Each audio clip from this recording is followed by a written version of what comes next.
I don't think the Jaguars are getting the respect they deserve. This has been a complete team for the most part of the year. The defense has been mostly good. They've had some off weeks, and Devin Lloyd coming back into the lineup has really reinvigorated their defense along with Trayvon Walker. But it's really the play of Trevor Lawrence, man. Like Trevor Lawrence since the bye week, 18 total touchdowns, 0 interceptions. Against the Jets, he had 6 touchdowns on the day. Justin Fields has had 7 all year, and that's their starting quarterback. He played like 5 games. Trevor Lawrence just matched his output in 1. Trevor Lawrence was amazing. Like, since the bye week, he is attempting throws 10 plus yards down the field on 44% of his pass attempts. He has been a quarterback that has been a big play quarterback. He's been more accurate. And I think the Jacoby Myers trade works hand in hand with that because they got somebody that they were able to trust within the offense. Solo tackle.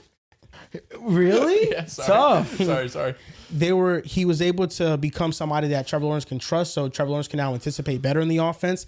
And BTJ was moved to the outside, and he's become more of an X receiver, stretching the field out vertically. And I think that's better for him because early in the year, they were trying to move him around, and he just was too scared to take hits across the middle. So they have moved him away from that position. But the Jaguars are complete. Like, what don't they have? They have a quarterback that's playing great. They have a great rushing attack. They have 2 really good receivers. They have a good defense. This is a complete team. They have a great head coach right now who's one of the best play callers. And all respect to the Texans, I think their defense is elite. I just believe the Jaguars are more a balanced football team right now. They lost to Davis Mills. Nico Collins is back. Yeah, he's back. and Dalton Schultz has been a menace in that red zone area. I need you to know that. Bro, Nico Collins, first healthy. Play, one of the first plays, locked. 50-yard touchdown. That's not... That offense looks a lot more dangerous than it did to start the season. I'm with you. Listen, I want to give flowers where it's due. I think Trevor Lawrence has played really well these last few games. Oh. I think Trevor... With the addition of Jacoby Myers, we've seen this passing offense. Plus, on top of it, BTJ, remembering he is really good at football, especially these last 2 weeks, we're seeing this pass offense start to have some life put back into it. Travis Etienne getting back into the pass catching role. That was cool to see this past weekend. 3 touchdowns, all receiving touchdowns. That was insane to see. But Bashal Tutin, get well soon. That's unfortunate because he was really starting to find himself in this offense. But the Jaguars' rush defense has been great. You mentioned Devin Lloyd coming back into the mix as well. Listen, this team has been good. Now the competition that they faced, not the best. Mickey. Colts, injured. Jets. Don't have to say anything else. Houston, on the other hand, they've played some squads. They've looked really good. That defense scares me more than any other defense in the league, not named the Denver Broncos. Who are the squads? Let's just... You play Jaguars this week. So KC, not a good win? Jaguars beat them. So they both did. No Rashee Rice. They both beat them. Add it for both. They both beat them. They were facing a Chiefs team. Texans beat Bills. Texans were also on the road. Texans beat the Jags, Tennessee, Buffalo, Indy, Chiefs, Arizona. Colts. Only team they lost to was us. And that's because Bo Nix is him. The Chiefs' victory, I feel like it balances out. No Rashee Rice, but the Texans faced a Chiefs team. The offensive line was awful. I'm giving them. I'll give them both that win. Like, I think you could chalk it up. They both beat the Chiefs. I'm nitpicking. I'll be fair. Texans beat the Bills and locked them up. I think that's that matters. That's the biggest one. To be fair, is that they beat the Bills, but all the teams the Texans have beat the Jaguars. And the Jags without CJ Stroud playing. But the Jags, the Texans have those 2 statement wins, you could say, recently. The Jags, too, they beat KC back in week 4. But over the last 4 to 5 weeks, I want to be in on the Jags. I was obviously, preseason, that was a team that I thought really highly of. And you're not wrong. On paper, they have a quarterback that's playing well, a head coach that a defense that's been playing really well, that forced a ton of turnovers at the beginning of the season, a run game that's playing well. But it's a team still that you don't really trust. At least I don't trust. I know they have a playoff win under their belt. It's been a few years, different coaching staff and everything like that. But it's still, over the last 4 to 5 weeks, it's just, is this actually Trevor Lawrence? I think that's the biggest question for me, right? Because Drew laid out the teams they played. They're playing nobody. You know what I mean? They're playing a banged-up Colts team. Arizona's defense has been very susceptible lately. The Jets, we've gone through the teams. It's just Trevor Lawrence is playing some of the best football of his career, and I want to acknowledge that and say that this is the type of football I was expecting him to play with Liam Cohen, and of course when you trade for Jacoby Myers, you're talented enough to play at a top 10 level. And that's what Trevor's been playing at lately. But it still comes back to the competition, because I think the conversation that we're having is who's more dangerous. When I'm thinking who's more dangerous, this is when you're going up against playoff teams in the playoffs, right? Like when it actually matters, not when you're playing the Jets and the Cardinals and all of this shit. So I still think the Texans are the more dangerous teams out of the two, because you have something that you could count on for sure, and that's having arguably the best defense in football. No matter where they're playing, no matter who they're playing, I know with 99% confidence that defense can go out there and hold his opponent to probably under 21 points. That's what we know getting from the Texans every single week. If we get some of the offense they've been giving us the last couple of weeks, again, not the best competition. Agreed. But if you get some of the offense that you saw specifically in this Arizona game, the explosives that you could have to Nico Collins, Dalton Schultz, as you talked about around the red zone, has been really solid. Woody Marks gets hurt every freaking game, but I feel like good. I'll give you your flowers on that. Good call. But I feel like when Woody's out there, he is good. In the I forgot the backup running back that played in his replacement yesterday, but he looked decent too.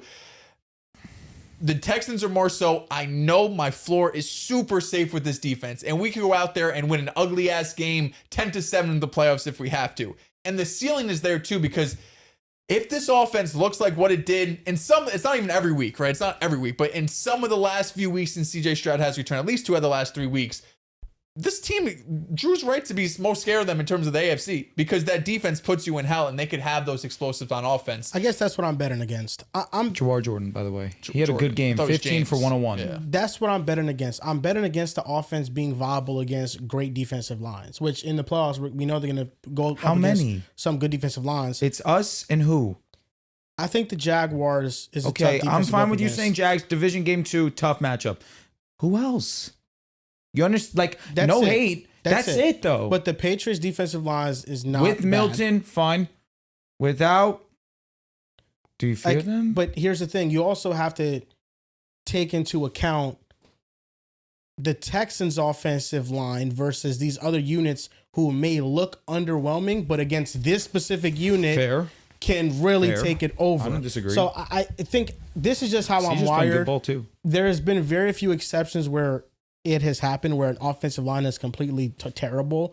It just picks it up, and the team is able to rally around the weakness, like the Bengals with Joe Burrow and stuff. Mm-hmm. But overall, like the offensive line is so bad that the offensive spurts that we see from them, I think, is only doable against teams that legitimately have nobody that can really generate consistent pressure or disrupt the offensive line at all. I know what you mean. With the Jaguars, it's, yeah, they don't have the elite top end unit. So I understand that you're banking on the Texans' top of the line unit and their bottom offense versus the Jaguars, who are like more balanced. They're like more in between. They're really good at both defense and offense. I understand that, but I just like a team that I can trust them to generate drives. And I don't know if I see that from the Texans. That's fair, but I think the case is the same for Jacksonville. You could talk about the questions you have about Houston and their offensive line if they're going up against great defense and great defensive fronts.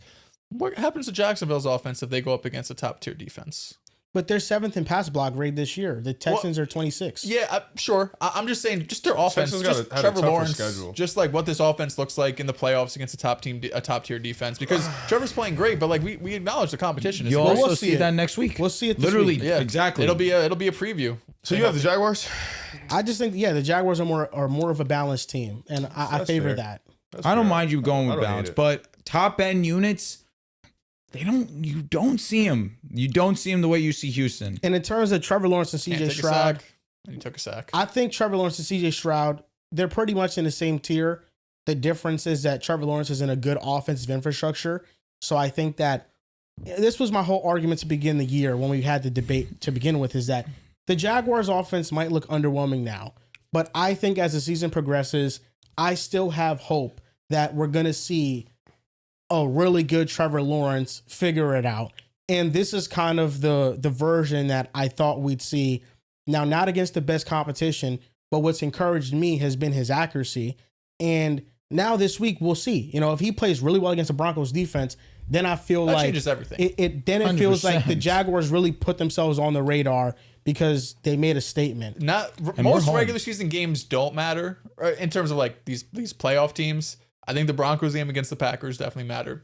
this game, Jacksonville versus Denver, matters a ton for Jacksonville. It could Not for us. Not kind No, of. it matters for you because I was wondering. See, you know how it goes? That's what I'm wondering. No, it matters because this is for the first place in the division. I mean, the conference. You know, Sure. The No, I Jaguars mean, in are still terms of like play. how you view us. We're going with the mindset of winning every game the rest of the way. But I mean, how you view us, it matters, I think, a lot more to Jacksonville than us. But do you think it matters for us? You say no. What do you think? Does it matter in how I view you? How people will view the Broncos in this game? No, the view of them I don't think changes, but you have to win to get the first seed. That's what I think. Well, No, I there's agree. a No, in difference. terms of mattering, No, it the game matters to 'cause- both easily. But I think in terms of who the microscope is on more in this game is, to me, obviously I'm a Bronco fan. I trust that we're going to go out there and be who we've been all season long. But for the Jaguars, you've looked really strong offensively these last 2 weeks against mid defenses. Now you have a real test against Denver. Show me. The Broncos have had their statement wins already. 100% agree. What this game does, if the Broncos win, it reinforces the idea of what they are now.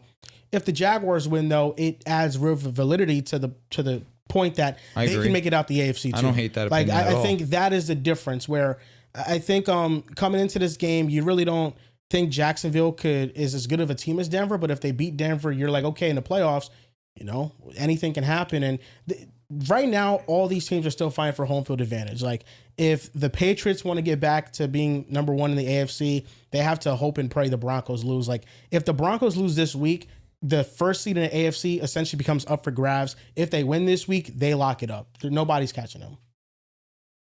I will say Chiefs Chargers to end the season just because of division games. I don't love it. The Chargers are creeping up slowly. Like they haven't lost. they can still get the number one seed in the AFC if they win out. Yeah. I think the Texans conversation is interesting because I think the whole uproar about them being dangerous and the whole, thing with their offense, and it's really a hit or miss thing.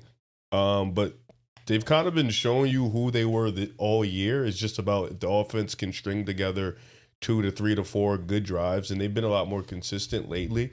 Something happened when C.J. Stroud got injured, and then he came back. He just seems a little bit more patient with things. He's getting the ball out a little bit quicker. Their offense just looks better, even from a systematical standpoint. Just they've been able to move the ball. And granted, I think two of the teams weren't that good, or at least the Cardinals aren't good. The Colts game, they was able to move the ball pretty cool. Chiefs game was up and down. But this defense has shown you what they are all year. Like this defense is the same defense that locked up the Rams. This defense is the same defense that's been putting teams and quarterbacks in a box from week 1 to now. So I don't see the real conversation with them, with the Jags and the Texans on that side of the ball. I think the Texans have the best defense in football. It's really the offense. And if you look at this team and what they've accomplished over the years, you look at this team and what's been their, that's what's been the drive for them. It's been the whole overachieving arc. Mm-hmm. It's been the whole, we're projected to be this, but we can achieve more than this. First year coming in, team was supposed to be not good. Team ended up winning division, making the playoffs. Last year, team won a playoff game. So I think this team has kind of that playoff, experience to their belt. They have the continuity together. They played together for some time. I do think Jacksonville on paper, because of the offense, probably a better team. But with the Texans, they just have more grit. And I don't want to say I'm not a big statement guy because I do like statement wins. I'm more of a resume guy, though. What is your resume? Tell me, what is the overall body of work? And the overall body of work for the Texans is they had one of the toughest schedules in the division because they were in first place. So they get a tough schedule. They've been in every single game for the most part all year. The offense just needs to get kicked in. And like you mentioned, I think if both teams are on go, you tell me in the perfect world, both teams are on go, I think the Texans are easily the more dangerous team just because the defense is so fucking good and the offense. Lock up. The Jags have a good defense, but it's not close to what the I think the Texans Houston Texans can lock up, like legitimately make games 10 points, 13 points, 15 points. I think the Jaguars defense is really good. I think they can get some turnovers. They definitely can create some turnovers. They got some star players out there for sure. And they have I don't want to discredit them. It's going to be tricky because both of them, I believe they have the same division record, same conference record. So they're really tight. Like it's really neck and neck. It's probably going to come down to the last week, and they're 1-1. Both of these teams are probably dangerous going into the playoffs. And in the AFC, like I said it before, Every team going into the AFC playoffs can talk themselves into thinking they go to the Super Bowl, especially with Mahomes not in it. I would say the Ravens, but they were never unbeatable. But Mahomes isn't in it, so it really Really, if Mahomes and the Chiefs, and they weren't the boogeyman. Yeah, only Mahomes is the boogeyman. Everybody else is just trying to figure out their way. So if you're going into the AFC playoffs, you can convince yourself we can go to the Super Bowl, and I think every team should feel like that. Same with the Jags. I think they should feel that way too.